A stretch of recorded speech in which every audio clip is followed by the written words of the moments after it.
Hello po guys. Ah, Good day to us all po. God bless us all and to God be the glory po ulit. Continuation po guys, part 2 po ng life coach, life motivation, POB na ginagawa ko. Sana po pinipray ko po na kahit papaano marami-raming makakita ng bagong content ko na to. Isang isang dagdag booster po ulit itong motivation ko na contents ko na to. Sana po sino mang makakakita ng bagong content ko na to try nyo pong piliting tapusin mula part 1 hanggang final part. Part 2 na po to. These are the Bible prophecies that we are looking or we are about to watch in the coming year of 2024. Amen. To God be the glory po. Samot dalangin ko po na makapaghatid ako ng maliit na life lesson in motivation at madinig niyo po ulit ang POB ko sa bawat part ng bagong contents ko na to. To God be the glory po ulit. Let's all have steadfast faith to our Creator and magpaka-struggle po tayo, magpaka-masigasig po tayo sa pag-iipon ng mga motivation na talagang inaakala nating nanggaling sa Word of God na talagang magbibigay sa atin ng additional booster para magtubibay pa po ng magtubibay each day na naghihintay tayo sa isang sorpresang gagawin ng bigatin san na pag-agaw sa lahat po ng mapipili niya sa kanyang biglaang pagdating. Any moment po mangyayari na po yan.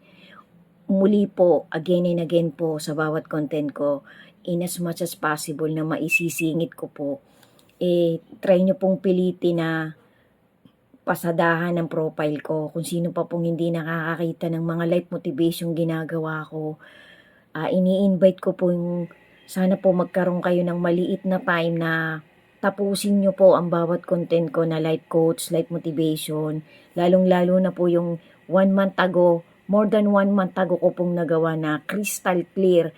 Hanggang part 8 po yan guys. Sana po may makakita pa, may magkalkal pa ng profile ko kasi mas para po sa akin, ang isa po sa pinakamaganda kong i-advise mag-ipon po tayo ng mga contents, ng mga videos na napupusuan natin, na inaakala natin sa perspective natin, sa POB natin, sa idinidikta ng ating puso, na nagtutulak po sa pakikinig natin ng Word of God na talaga pong pagkain ng ating Holy Spirit. I-save na po natin ang i-save guys. Huwag po nating hintayin maubusan tayo ng panahon. Maubusan tayo ng pagkakataon na yan po kasi pag binalik-balikan natin, titimo po yan sa ating puso, sa ating kaisipan, na maipapakita po natin na dagdag po ng pagdadagdag ng faith natin sa ating Panginoon, pagdadagdag po ng tiwala natin.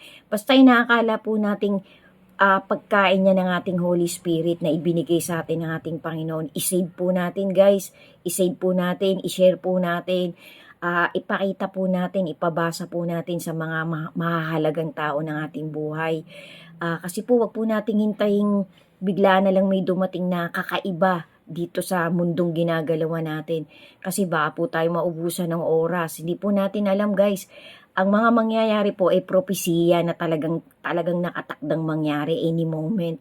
So, paulit-ulit ko pong itinatawid na mag-ipon na po tayo ng inaakala nating magbibigay booster para magkumapit pa po tayo sa faith natin sa ating Panginoon. So, continue po tayo dito sa bago kong life motivation na gusto kong itawid sa bawat isang makakakita ng content ko.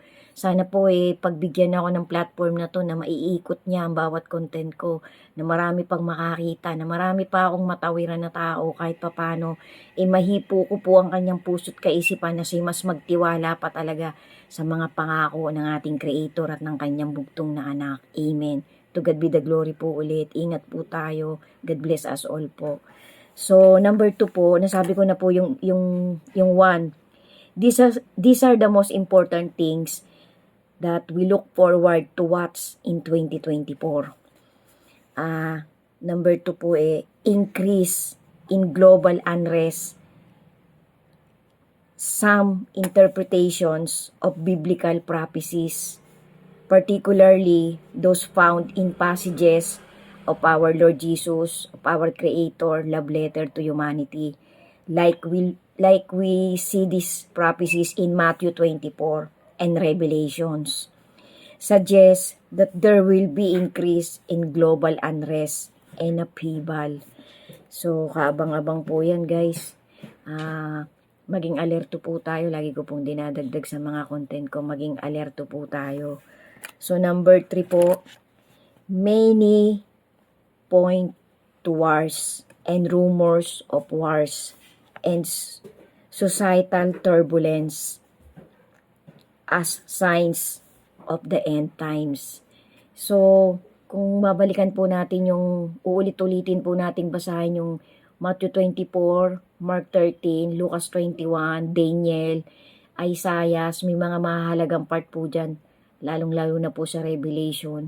Lagi po natin pagnilayan, guys, kung may time tayo, maya't maya po natin pasadahan ng ating mga mata, pagnilayan po natin, kasi magdadagdag po yan ng awareness at preparedness sa ating buong pamilya.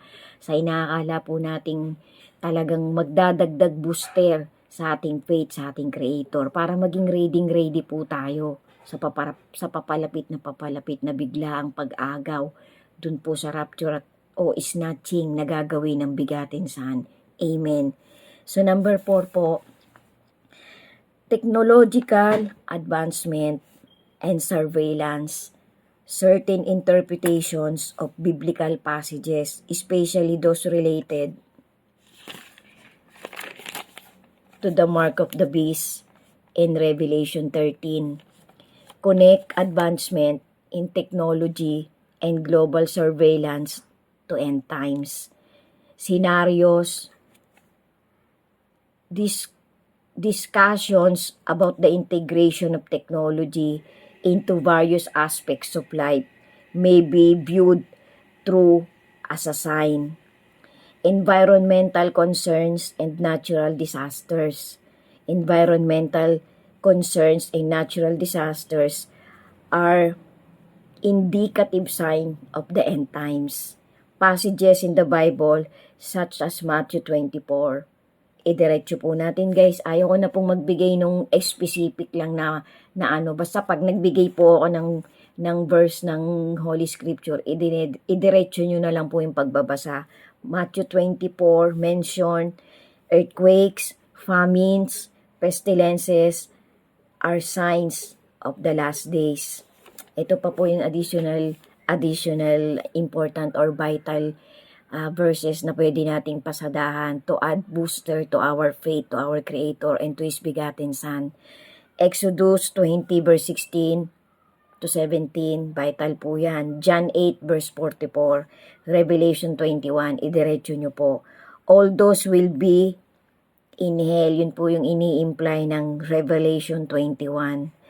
And 2 Thessalonians 2 verse 10, 1 Isaiah 5 verse 20. Ito po yung nag-i-imply, ito pong dalawang verse na to, 2 Thessalonians 2 verse 10, Isaiah 5 verse 20. Ito po yung mga taong ayaw nilang tanggapin what is truth na sinasabi ng ating Creator at ng kanyang begotten Son. Huwag po tayong tumulad sa kanila, guys. Doon po tayo sa totoo. Tanggalin na po natin yung doubts, yung pagdududa natin sa Word of God. Kailangan pong yakapin natin talaga kasi yan po yung powerful weapon natin sa kumakalat na apostasy, deceptions, and materialism. Lagi po tayong tumanaw sa malayo, dun talaga sa mga pangako ng ating Panginoon na paparating pa lang. Yan po ang ating asam-asamin, guys. And Ezekiel 38 and Daniel 9.